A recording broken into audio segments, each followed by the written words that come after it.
Baie welkom by Mos Wêreldwyd aanlyn tuiskool se potgoeie. Hierdie potgoeie word geskep om jou as ouer te bemagtig om jou kind te ondersteun. By Mos Wêreldwyd wil ons jou kind help floreer in 'n onbekende toekoms. Lekker luister. Baie welkom by vandag se potgooi. Ek gesels vandag met Marinke Vermaak, 'n kenner in die VOO-fase, as ook die leerbestuurder van graad 10 tot 11. Ons gesels oor 'n onderwerp wat vir elke ouer regtig belangrik is wat 'n kind in hierdie fase het. Die toelatingsvereistes wat jou kind se pad na skool gaan vorm. Marinke, weer eens baie dankie dat jy vandag 'n tydjie uitgesit het om met ons te gesels en dat jy bereid is om jou insette met ons te deel. Dankie Minjonet, dit is my lekker om ouers te bemagtig en om hulle in te lig oor dinge wat belangrik is. Ek stem 100% saam met jou. Baie ouers voel onseker oor die universiteitstoelatingsproses. Nou, wat is die belangrikste vrae wat hulle dan nou aan skole of universiteite moet vra? Jy sê tereg, baie ouers en ook leerders voel oorweldig deur die hele toelatingsproses vir tersiêre studies. En dit is normaal. Die belangrikste is om die regte vrae te vra. Dit sal wees dinge soos: watter minimum vereistes het my kind nodig? Hoe werk die keuringsproses van daardie instelling? Is daar dokumente of toetse waarvan ouers moet kennis neem? Dit is ook belangrik dat ouers bietjie uitvind oor beurse, koshuisplekke, veral sluitingsdatums vir aansoeke. En dan natuurlik, wat maak daardie instelling so uniek? Die grootste fout is om net stil te bly. Vra eerder te veel vrae as te min. Hoe makliker die ouer en die leerder met hierdie proses raak, hoe meer gaan jy weet en sekerheid hê jou kind is op die regte pad. Ek stem 100% met jou saam en ek dink wat ook baie keer gebeur is ouers sit daai verantwoordelikheid direk net op die kind. En ek dink dat beide partye dra verantwoordelikheid tot die besluit wat vir jou kind dan nou geneem word, nê. Absoluut. Dit is 'n vennootskap tussen ouer en leerder om die besluite vir die toekoms te neem. Dis baie waar. Marinke, wat is die minimum prestasievereistes vir universiteitstoelating vir die IEB? Ja, Minjonet, dit is 'n baie goeie vraag, want ek dink meeste ouers is bewus van die slaagvereistes, maar daar is 3 verskillende tipes matriekslaagsertifikate wat 'n leerder aan die einde van graad 12 kan ontvang. En dit is 'n bakkalaureusslaag, 'n diplomaslaag of 'n hoër sertifikaat slaag. Nou gaan ek so kortliks bietjie verduidelik wat elkeen behels sodat ouers ingelig kan wees. 'n Bakkalaureusslaag is die een wat die deur oopmaak om by universiteite, colleges en ander instellings van hoër onderrig aansoek te doen. Maar, en dit is belangrik, al het jy 'n bakkalaureusslaag, beteken dit nie jy word outomaties aanvaar by die instelling nie. Universiteite kyk na plek en na die spesifieke vereistes van die kursus waarvoor jy aansoek doen. Met 'n diplomaslaag kan jy steeds verder studeer, maar dan is dit by colleges of universiteite wat diplomas aanbied. Daar is regtig baie moontlikhede, dis net 'n ander pad. En dan die hoër sertifikaatslaag, dit laat jou toe om vir hoër sertifikaat kursusse in te skryf of vir programme waar matriek nie altyd streng vereis word nie. Baie instellings bied ook oorbruggings- en toegangskursusse aan wat jou later kan help om vir 'n diploma of 'n graad te kwalifiseer. So ja, Minjonet, elke slaagvlak het sy eie roete vorentoe. Die geheim is net om te weet watter deur vir jou oop is. En ek dink baie ouers moenie skaam wees om verskillende roetes te vat met hulle kind nie. Ja. Dit is tog soos jy sê, op die ou einde kom jy op dieselfde punt uit, en jy bereik die sukses, ofwel jou kind bereik die sukses wat hulle dan wil bereik. Dis baie waar. Marinke, wat is die algemene wanpersepsie wat ouers het oor die IEB en universiteitstoelatings? En is daar 'n manier hoe ons dit kan regstel? Ja, een van die grootste wanpersepsies wat ouers het, is dat die IEB outomaties vir jou kind 'n beter kans op universiteit toelating gee. Party mense dink omdat dit 'n onafhanklike eksamenraad is, sal universiteite hul punte anders hanteer en makliker aanvaar, maar ongelukkig werk dit glad nie so nie. Universiteite kyk nie na wie jou kind se eksamen gemerk het nie. Hulle kyk na die punte, die minimum vereistes en natuurlik of daar plek is by die universiteit. Wat ouers wel moet weet, is dat die IEB se manier van onderrig en assessering leerders baie goed voorberei vir tersiêre studies. Die IEB fokus meer op kritiese denke, probleemoplossing, interpretasie en dan die toepassing van kennis, presies die soort vaardighede wat 'n student op universiteit nodig het. In baie gevalle ervaar IEB leerders ook dat hulle makliker aanpas by die werkslading en die manier van dink van tersiêre instellings.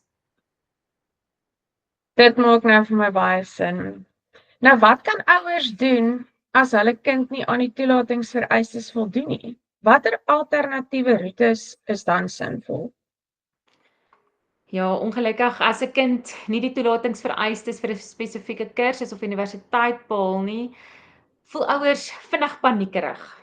Maar ek wil die ouers en die leerders gerus stel, dit is nie die einde van die pad nie. Daar is regtig baie roetes om by jou einddoel uit te kom. So eerstens, kyk na alternatiewe instellings. Nie alle universiteite het dieselfde vereistes nie en baie privaat colleges of instellings bied uitstekende kwalifikasies wat aan jou kind steeds 'n sterk loopbaanpad kan gee. Dan tweedens moet ouers oorweeg om hoër sertifikaatkursusse of diplomas as wegspringplek te gebruik. Baie studente begin daar, hulle doen goed en dan skuif hulle later oor na 'n graad. Dis 'n baie gewone en heel sinvolle roete dan. En derdens, baie instellings bied ook oorbruggings of toegangskursusse aan. En dit is spesiaal so ontwerp om leerders te help om vir 'n graad te kwalifiseer. Dis basies 'n tweede kans om die nodige vaardighede en punte op te bou. En dit is veral hier as 'n leerder sê maar wiskundige geletterdheid geneem het en die kursus vereis wiskunde. Dan kan die leerder 'n oorbruggingskursus doen in wiskunde en dan later met die graad begin. Dan vierdens, kyk ook na die opsie om 'n vak oor te skryf, soos ons reeds in 'n vorige potgooi gesê het, om dalk te kan aan die einde van graad 12, as daar een spesifieke vak is. Dit is 'n vinnige en ook 'n maklike herstelroete as 'n leerder sekere punte vereis. Dan, daar is ook baie loopbaanroetes, waar matriek nie die grootste rol speel nie, maar eerder ook praktiese, vaardigheidsgebaseerde studies wat net so waardevol is en baie goeie werksuitkomste het. So ek moet jou net ook vir die ouers sê, die grootste ding is om te onthou, daar is nie net een pad na sukses nie. Soms lyk die roete anders as wat jy en jou kind dalk beplan het, maar dit bring jou kind steeds waar hulle wil wees. En dit is wat saak maak. Dis 100% waar wat jy sê. Dit is op die ou einde regtig al wat saak maak. Is dat dit jou kind bring waar hulle wil wees. Ja. Nou Marinke, is al die universiteite se toelatingsvereistes dieselfde of verskil dit? Nee, dis glad nie dieselfde nie. Mense dink soms al die universiteite werk met presies dieselfde toelatingsvereistes, maar dit verskil nogal. Elke universiteit stel sy eie minimum vereistes en dan het elke fakulteit en elke kursus ook nog addisionele kriteria. Om 'n voorbeeld te gee is 2 universiteite kan albei 'n bakalaureus slaag vir graad 12 aanvaar, maar die een instelling wil 60% hê in wiskunde en die ander instelling vereis 70%. Sommige instellings kyk ook na jou TPT-telling. Dit is jou toelatingspuntetelling en dit fokus weer op spesifieke vakke. Toelatingstoetse soos jou NBT's of selfs portefeuilles in kuns of ontwerp wat hulle kan vereis. So, nee, daar is nie 'n een groot pas almal reël met die instellings nie. Daarom is dit belangrik net dat ouers en leerders altyd na die spesifieke universiteit en die spesifieke kursus se vereistes gaan kyk. Ek dink dit is baie goed om te weet, want vir 'n ouer wat nie op hierdie grondgebied kundig is nie, gaan dit dalk nie besef nie. En ek dink as mense dit eerder vroeër as later gaan besef, hoe vinniger jy na die verskillende toelatingsvereistes gaan kyk, kan dit ook dalk 'n rol speel op waar jou kind op die ou einde gaan opeindig, as ek dit nou so kan sê. So ek dink dit is baie belangrik. Dankie dat jy daai vraag so goed beantwoord het. Dan die volgende vraag wat ek vir jou het, is eintlik meer, ek wil graag by jou hoor, sal jy een belangrike wenk met ouers kan deel oor toelatingsvereistes? Ja, Minjonet, en dit is doen julle huiswerk. Navorsing is goud werd. Stel ondersoek in by die spesifieke universiteit en presiese kursus waarin jou kind belangstel. Moenie aanvaar alle instellings werk dieselfde nie, want elke instelling het sy eie reëls, sy eie minimumpunte. Soos ek reeds gesê, daar kan ekstra toetse of portefeuilles wees wat vereistes is. So ouers, hoe meer jy weet, hoe beter kan jy jou kind help om die regte keuses te maak en dan dalk ook 'n plan B of C betyds reg kry. Ek wil regtig ook ouers aanmoedig, Minjonet, om die instellings se oop dae by te woon. Doen dit sommer al in graad 11.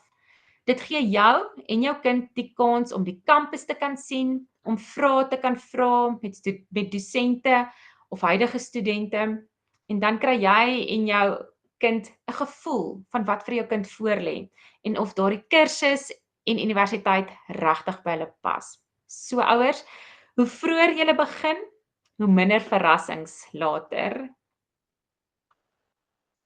Baie dankie dat jy hierdie waardevolle insette met ons gedeel het vandag. En ja, ouers, mag hierdie gesprek jou tog net bemagtig om jou kind met duidelikheid en vertroue op die regte roete na die einddoel te lei. Ek bedank vandag alle luisteraars wat hulle tyd en hulle aandag met ons gedeel het. En dan bedank ek ook vir Marinke vir haar tyd, en dan kan ons nie wag om die volgende episode met julle te deel nie. Baie dankie, Marinke. Baie dankie, Minjonet.